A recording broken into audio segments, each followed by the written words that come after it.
Hey guys, and welcome to another Immortal Empires Early Access Showdown. I'm a Rubber Ducker, and today we're going to be looking at some glorious Lizardmen, but for once it shall not be me playing them. I'm up against Samurai Warrior, who is bringing my beloved Lizardmen against me. Some real mind games, knowing that I would never really want to hurt a skink or a sarus. They do call him the Italian Napoleon, so obviously he's a man of good skill. And obviously treachery and cunning as well, bringing Lizardmen against me. It does break my Lizardman heart, but I'm going to be going for the forces of Kislev, and it should be a good fun showdown. I'm quite excited to actually see Kislev versus Lizardmen in general, due to the fact they've both got some really durable and cool infantry. For our main battle line, we've got armoured corsairs backed up by the basic corsair spears.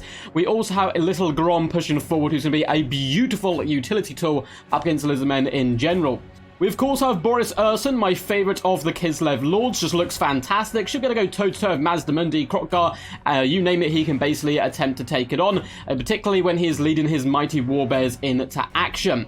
In the far side, we have some dervishes, going to be applying a little bit of pressure to my opponent's home objective, and that's it for my opening build. We do also have a Frost Maiden in there, coming in with the basic kind of what's it called actually, that spell? We have the Heart of Winter, obviously, because it's just OP.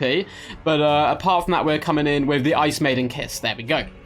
For my opponent's build, it's pretty damn fun stuff as well. We've got a nice little sneaky strategy, which is having skink chiefs who are dirt cheap, and they're going to have a decent amount of capture weight, so pushing them onto objectives in the early game, I think, could certainly be quite something. We then have a load of Saurus moving forward alongside red-crested skinks. There's a solar engine in the back, as well as Lord MAZDAMUNDI leading the battle charge. He's already been slapped around a little bit by little Grom. You can see some of the shots have indeed connected, but he's a thick boy, should be able to take a considerable amount of damage. Actually coming in with Comet Cassandora, interestingly enough, Net of Amantok and Apotheosis, as well as all his bound spells and abilities. And then we have Chameleon Stalkers, who I think may be a bit of a secret MVP for Lizardmen folk in domination. Fantastically fast, they have Vanguard, they have Stalk, they also have the potential to burst down lightly armoured infantry with their blowpipes, so really cool unit, and it's fun to see them skittering towards the objective, my home objective there. Now I knew something was up because I could see the portal open and the unit be summoned, but I wasn't 100% sure what was on the horizon for me. Armoured Corsairs do some 360 no-scopes in it to the Coat of Sotek, who are going to push through aggressively here. Swords are whipped out, and it's going to be a fierce confrontation in the front here. Now we do have the support, luckily, of the basic Corsairs behind them, who are going to be raining shots down into the Coat of Sotek, doing nice work. Armoured troops are moving forward now to engage with these Saurus warriors, obliterating them on the approach. So early days, things are going relatively okay. Looks like the Ice Maiden there does take a tiny bit of damage, but is able to shrug off at the blinding effect to charge forth. Little Grom is now counter-sniping at the Basildon with Solar Engine and really doing quite a fantastic job. Now, one thing is good to note is that skink chiefs do not have stalk. So I could see this little skink chief when he ran from tree to tree, and I was lucky enough to be able to jump on top of him with the dervishes and get a pretty worthwhile trade. He's very close to breaking, but he's able to stabilize, and that's going to buy time for more chameleon stalkers to get over here and maybe fend off my cavalry. We are able to butcher the skink chief, but things are looking a little bit sketchy now, and that pressure to my opponent's home objective, and my opponent is so far outmaneuvering me. He's got a lot of forces moving around onto my home objective. He looks like he's going to defend his own, and the middle fight, though I am being victorious, is taking me some significant time to actually take the advantage and really secure it. Winged Lancers do get a rear attack on the Coat of Sotek, doing nice damage, and the Warbears are wrapping around, looking to get to grips with the Solar Engine, and unfortunately Boris is a little bit surrounded by skink cohorts and Saurus warriors, but luckily we are Kislev, and we have plenty of opportunities to get rid of big blobs like this. We are currently shooting in, but we're also going to be coming in with a Heart of Winter. This will be enough to drag down many of these units. They attempt to flee, but there is no fleeing before the wrath of Kislev in general. Warbears are going to actually push the skinks back into the ice alongside the Winged Lancers, just to ensure my opponent can't really escape this situation, and the Solar Engine does seem to be going down. Boris is maneuvering onto MAZDAMUNDI as well, and though he may be dwarfed by the might of Zlak, the true ruler of Illustria, and his puppet king MAZDAMUNDI, he is still a powerful combatant, and we have significantly less HP, but we're rather scary in battle. Plus we have the support of nearby range troops. Middle objective shall soon be ours. We're capping it. We nearly capped my opponent's home objective, but he is on top of mine at the moment. And though he is losing the war of value as far as kills, he is winning the war in the tickets department. A big banishment goes down. Luckily, I am able to dodge it with the majority of my winged lancers. Big cannonball into the rear of the Bastildon. Going to do some relatively nice damage. Looks like that banishment is going to come back and just tickle the armored corsairs. They are able to claim the central objective. Warbears and Boris just going on the warpath to hunt down Lord MAZDAMUNDI, who's been frostbitten, so he doesn't really have too much chance to escape. But this is where he comes in clutch. Coming in with a upgraded, there we go, my god, overcast net of Amontok, pinning in those troops. My god, so many words kind of jumbled in my mouth there in one go. Lord MAZDAMUNDI is going to be falling back. The Warbears as well as Boris probably want to continue trying to chase here, but I'm also wary that I am quite behind already on tickets, so I'll be pushing a lot of my forces towards Objective 1. The Snow Leopard is on the way as well, trying to wrap around the enemy Chameleon Stalkers. We also have a load of cheap Corsairs moving over here, and this is a big mistake on my behalf here. Realistically, I should not be pushing Objective 1 where my opponent can easily reinforce to, and that is just what he's doing. I want to apply a bit of pressure there so it forces him to move troops in that direction, but I really should be pushing my own home objective. The reason I'm not really doing that is because Lord MAZDAMUNDI is on the prow up here, as well as another unit of Chameleon Stalkers, which I don't know about. So if I send a single unit of infantry over there, it simply won't do. What I need to be doing is sending infantry over there alongside the Warbear Riders, but I'm kind of getting lured in here by Samurai Warrior's lovely charm. The temptation of his home objective is too much. I'm going to apply a load of pressure to it. We'll have to see if I regret that decision later on. But value-wise, we're doing pretty good. Skinks are getting obliterated on approach. The Frost Maiden is just a damsel in the opposite of distress. She's quite happy. Boris tries coming in and like, hey, look, I'm the big hero. But in reality, she was doing absolutely fine there, slaughtering the Skinks and sending them packing. We do have Warbears moving in the back. We also have some Winged Lance, and a big push is now coming in. We have Dervishes, we have Armored Corsairs, all moving on to Objective 1, looking to try and claim it, but there is a sea of Skinks in every direction, and they do not count as expendable, so a unit of just cheap Skinks has the same capture weight as a unit of Chosen, which is kind of crazy, and is really going to favour these type of swarm approaches. I would definitely like to see that kind of be changed, so it's like gold value is what determines your capture weight. Of course, you should get a bonus of being infantry, maybe over monstrous infantry and so on, otherwise it'd be a single entity blobfest. But yeah, I think there needs to be a little bit of a leeway and a middle ground between the two so far. Warbears and Dervishes do surround the Skink cohorts, doing some pretty nice damage. Can be able to get them off the field quite quickly. We are starting to cap Objective 1, but there's just so many Skinks pushing in here that even with the Armored Corsairs trying to block their path, I don't think we're going to have enough to cap this objective. It is very back and forth at the moment. We even have the Frost Maiden on her way, looking to drop some Heart's Winter to really claim that objective. My opponent is pushing forward now, seeing I've committed so many troops to his home objective. It's going to be pushing the mid once more. Chameleon Stalkers come in, Armored Corsairs raise their shields, fire and fury comes their way. They shall meet it with steely, ice-cold axes, doing some decent damage now. Shield of the Odd Ones comes in. We do have more Corsairs on arrival. Little Groms popping shots constantly. Boris unfortunately goes into a bloodthirsty rampage and rather charging into MAZDAMUNDI, charges in to the little Skinkies. But hey, I guess they've got to go down at some point. Little Grom's doing some nice work onto the Mad Lad Maz himself. And Objective 2 is certainly mine for now. Objective 1 is close. We do some light war sleds, of course. They're going to be able to pull through the infantry pretty damn effectively, rear attacking the Chameleon Stalkers, and their leadership not looking too good anymore. And I believe we're going to put the nail in the coffin of this objective. Big, fat, juicy Heart of Winter comes down. That should be enough to kill both of these Chameleon Stalker units. Hopefully my Corsairs can then reform the line to take on the Temple Guard who have been summoned. I love Temple Guard. I hate to face them. Warbear Riders are looking like they're going to come say hello, but I probably will pull them out quite quickly here.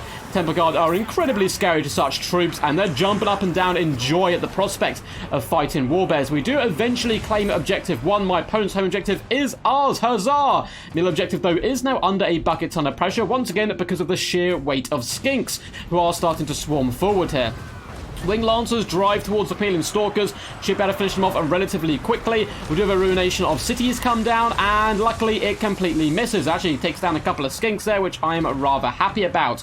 Boris is going toe-to-toe with Lord MAZDAMUNDI. We're trying to bite his tail here as he wiggles it around in our face. It looks like the Warbear's got like a dog there trying to chase its own tail.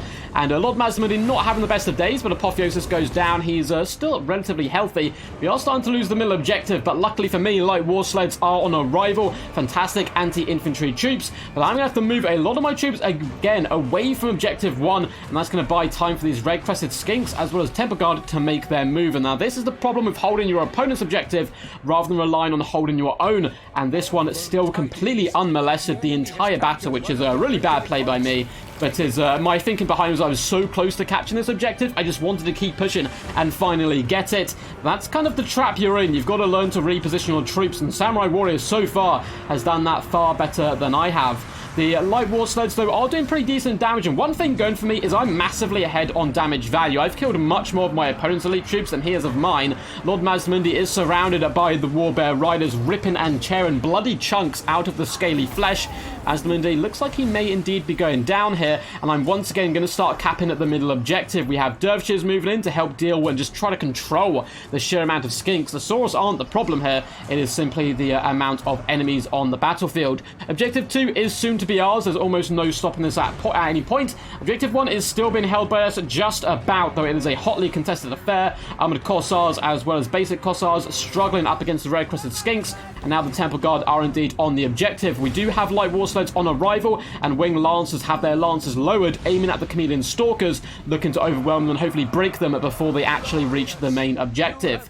Lord MAZDAMUNDI falls to a mixture of bow fire, arrow fire, and the might of the great bear god. Ursa just feasting on the body of Zlak to cheer up his bear. Let's give him a little pat on the head, just let him know you did a good job. And Zlak, I'm sorry, buddy. It's a bad day for you. That's such a sad sight. Zlak just kind of rolled over and dying there. Middle objective is secure, but there's a constant stream of skinks cohorts and Saurus warriors, which is going to make me forced to pit a lot of infantry on objective 2. I have to make a desperate push for number 3 right now. Wing lancers streaming over. We have 2 units of infantry and warbear riders. I need the triple cap at this point, and objective 1 is starting to falter. Light war sleds get bogged down amongst Temple Guard, as well as just actually it's more the chameleon stalkers doing the damage realistically here. The light war sleds are trying to bound around. Boris is over on this objective as well. Armored Corsairs trying to fight hard for it, but the chameleon stalkers mixed in with the elite Temple Guard. I love this play of the Temple Guard being moved in the late game just to be supportive of the cheaper infantry, and adds a bit more kind of staying power and durability. And all of a sudden we need the triple cap, and we are losing all 3 points. Objective 3, we're trying our hardest. Wing lancers are here, warbear riders trying to circumvent around the Saurus spears. We have tiers of infantry on their way, but things are looking pretty bleak. Big kiss from the Ice Maiden comes down onto the skinks, eviscerating them. Saurus are dying in droves, but it's all part of the great plan. Dervishes are going to run over skink cohorts as well, just bomb rush in and fend them off the middle objective, which I'm desperately attempting to hold here. Objective 3, it looks like too little too late on the push, and we do lose objective 1. That is going to be GG's and all over. We simply do not have enough time to capture the objectives. It looks like we just about have the middle one, and we are going to be able to secure this objective 3. We are fighting hard for, but it was all in vain. The great plan deemed it necessary for Kislev to be put in a coffin, and put in a coffin I was. Very well played to Samurai Warrior here. Awesome dude, and he is a fantastic YouTuber as well. I will leave a link down below to his channel, probably in the comment section. If not, it will be in the description.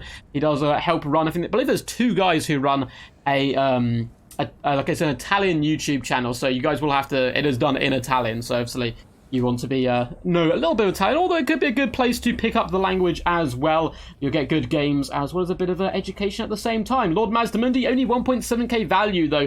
Bit disappointed in him today, but against Kislev maybe is going to be a little rough for him. But with Boris getting 3.4k value here and chase him away, 2k on Little Grom as well. We got so much damage done, but skinks, my god.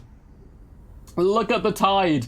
Look at the tide. 1.2k value on the stalkers as well. 1,000 on Temple Guard. It is so hard to deal with. It is really, really nasty. And the reason so is, I mean, these guys have the same capture weight as, you know, an Armored Corsair, or the same capture weight as a Zargard, but there's just so many more of them and so much cheaper. I really do think that there needs to be a mixture of either... Okay, units under 500 gold have this much capture rate. Units between 500 and 1,000 gold have this much capture rate, and so on. There needs to be a system along those lines, which does include the gold value of units. Otherwise, yeah, kind of elite builds will never be viable. and they're already pretty unviable in land battle. So I like to have some place where, you know, elite infantry can do well. Where I think it was done really well, though, was with a late game unit of Temple Guard. I like this with Tsar Guard as well. You capture an objective in the early game, you then move your elite troops onto it and hold it down. But well played to my opponent. Hope you guys did enjoy this masterclass from the Lizardmen there in how to play domination and cap the objectives. And honestly, I was being sincere in my like the Napoleon comparison, really using the mobility of his army to pick the key fights in order to win. Wasn't quite able to divide and conquer because we did survive a lot of the carnage. We lost the objectives, and that was the main thing at the end of the day. If you guys did enjoy this glorious video, make sure to leave a thumbs up as well as subscribing to the channel for more content into the future. And feel free to leave a comment down below what you thought of the battle. I had quite a few fun domination games up against Samurai Warrior, so expect to see them on the channel in the future. And there's links down below to Twitch, Patreon, and Discord.